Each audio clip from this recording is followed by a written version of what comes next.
और अब war zone से खबर। इजराइल पर ऐसा हमला हुआ है जो 7 अक्टूबर के बाद नहीं हुआ था। हिजबुल्लाह ने इजराइल के दूसरे सबसे बड़े शहर पर 100 रॉकेट दागे हैं। हैरत की बात यह है कि इजराइल का आयरन डोम इन रॉकेट्स को रोकने में नाकाम साबित हुआ और फिर जमीन पर जो तबाही मची उसे देखकर नेतन्याहू भी हैरान है।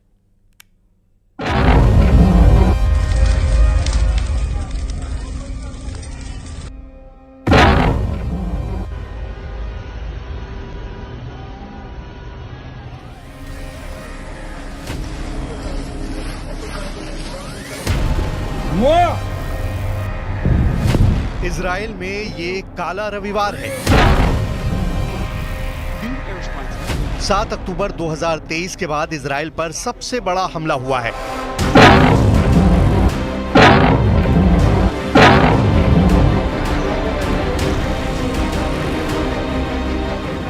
मिसाइल अटैक हुआ है, रॉकेट अटैक हुआ है। ऐसे वीडियो इजराइल में वायरल हो रहे हैं जिन पर हिजबुल्लाह की छाप लगी हुई है। एक साथ इतने हमलों को देखकर नेतन्याहू और उनके वॉर कैबिनेट में खलबली मच गई है, क्योंकि हिजबुल्लाह ने इजराइल के उस शहर पर हमला किया है जो आबादी के लिहाज से तल अवीव के बाद इजराइल का दूसरा सबसे बड़ा शहर है। यह है हाइफा। हाइफा यानी इजराइल की सबसे बड़ी बंदरगाह। हाइफा मतलब इजराइल का सबसे बड़ा औद्योगिक इलाका। हाइफा मतलब डिफेंस इंडस्ट्री। हाइफा मतलब इजराइल की अर्थव्यवस्था की रीढ़।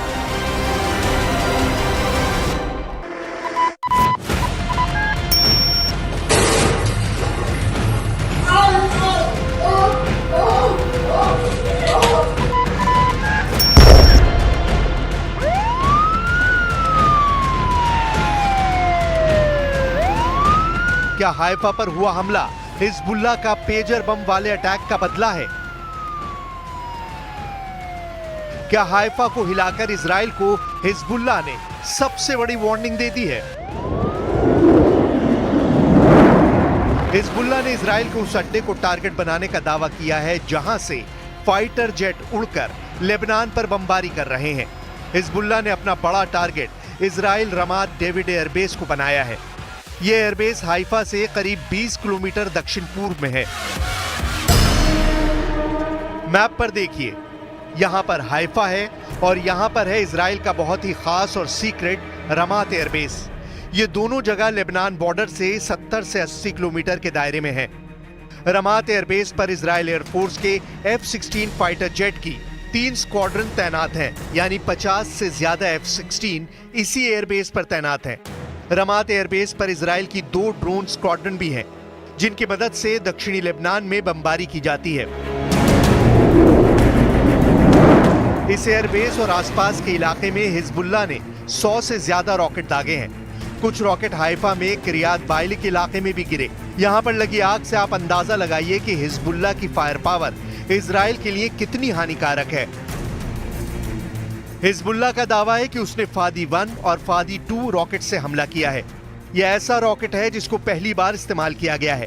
फादी 1 220 मिलीमीटर वाले कैलिबर का रॉकेट है और उसकी रेंज 80 किलोमीटर है, जबकि फादी 2 302 मिलीमीटर कैलिबर का रॉकेट है और इसकी रेंज 105 किलोमीटर बताई जा रही है।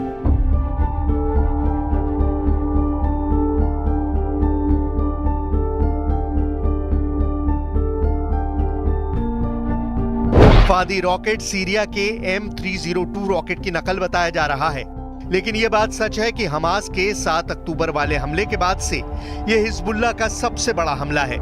इस अटैक में इजराइल का कितना नुकसान हुआ है इस पर नेतन्याहू अभी खामोश हैं, लेकिन तस्वीरें बता रही हैं कि हिजबुल्लाह का हमला कितना खतरनाक था।